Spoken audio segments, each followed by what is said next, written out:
Hi, it's Liz.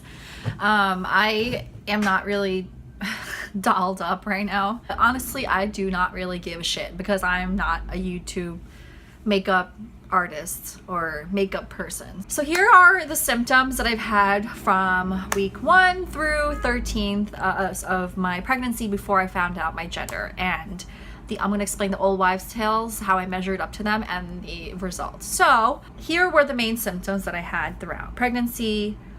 Obviously they changed, but I did have morning sickness. And by morning sickness, I really mean all day sickness, with sickness getting worse around evening time, right before dinner. It would get so bad to the point that if I did not eat every hour, and I wasn't even hungry every hour, I would start dry heaving. And by dry heaving, I mean going like, ugh, and like you just kind of like vomit air, like there's no stuff that comes out. So I would do that like up to like 10 to 15 times per day. And I had to eat meals every hour or every other hour in order to really make that go away. If I did not eat a meal, if I try to skip meals, I would just full on like vomit just water and stuff. So morning sickness and nausea from 1 to 10. I don't know what 10, I guess 10 being like hyperemesis gravidarum, whatever it's called. I would say I was like a solid 6.5. If I had motion sickness, if I was in a car or plane, that definitely triggered throw up. I would throw almost every time I flew on a plane, without a doubt. And it was like very projectile vomiting. So I had nausea. Oh my God. Yes, I'm from Long Island. And that accent just kind of slipped out. And I did vomit. There was 2 weeks stretch of time where I vomited almost every day. And triggers were, like I said, not eating, motion sickness, or actually if I was too full, or not even that full actually. I would just have a normal dinner without stuffing myself, and then you know what, a few hours later I would feel nauseous. Or I would have dinner and then go to sleep, wake up in the middle of the night at 2 o'clock and just vomit out of nowhere. It was like really spontaneous at times. And it was like really intense vomiting. There were bouts where I had some pleasant vomiting. Pleasant vomiting is when you go like, bleh. It just like comes out, and it's kind of like an agreeable kind of vomiting that doesn't hurt like your esophagus here. And then that turned quickly to like unpleasant vomiting when you're like, bleh, like your body's, I'm sorry if I'm demonstrating, just like forcing out, like it's like it really doesn't want this food in your body. It just forces it out like a fire hydrant, that kind of vomiting. So I experienced both types of vomiting.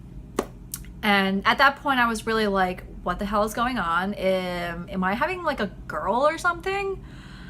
So that old wives' tale lived up to reality. I ended up having a girl. Second old wives' tale is the fast heartbeat thing. If it's above 140 beats, they say it's more likely to be girl. Below 140, slower heartbeat on the range is more likely to be a boy. Well, my baby's heartbeat throughout weeks 7, 8, 13, 9, 13, I got lots of ultrasounds, were always consistently on the higher end of the range. You know, they give you a range like 140, 170 is like healthy heartbeat. Mine would always be like on the high end, like 170. It was like consistently 170, 171, 176 without really going down much. So I was like, okay, I don't know what that means, but it could be a girl. So that signaled to being a girl, and that also lived up to its reality. Another thing is skin. They say that if your skin breaks out and isn't as good as anymore, then you're having a girl, because it's like stealing away your beauty. Well, as you can see, my skin isn't that great. I'm just like, I feel ugly right now, and honestly, I do not give a flying fudgesicles. Because I'm not trying to like attract any of you or look sexy or anything. I already have a boyfriend and like I'm all settled down, whatever.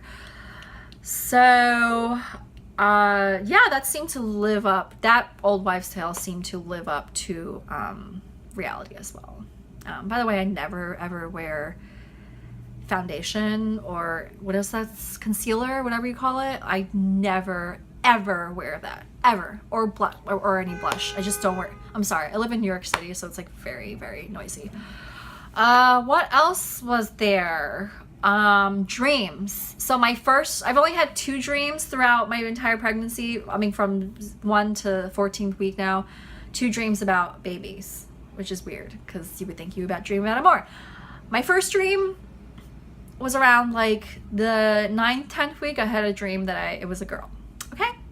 And then more recently, after the ultrasound with my doctor, where she predicted it would be a boy, I had a dream it was a boy. So maybe it was like biased towards that. But my first dream, my first instinct was a girl. And with the amount of nausea I had, oh yeah, another thing is to look the way your mother experienced pregnancy. So my mom had 4 kids total. Well, she was actually pregnant 6 times, so she aborted 2. With 4 kids, she had 1 girl, me, and then 3 boys. So with the first girl, she had lots of nausea. It was a fast heartbeat, blah, blah, blah. And when she saw me and the way I was and throwing up and dry heaving all the time, she was like, you are having a girl, because that's exactly what I was like when I was pregnant. So maybe my mom and I have like similar physiology. I don't know. Maybe that's another clue you might want to look towards. But all in all, those are my symptoms. And yeah, hope that was helpful. Probably not, because it really varies.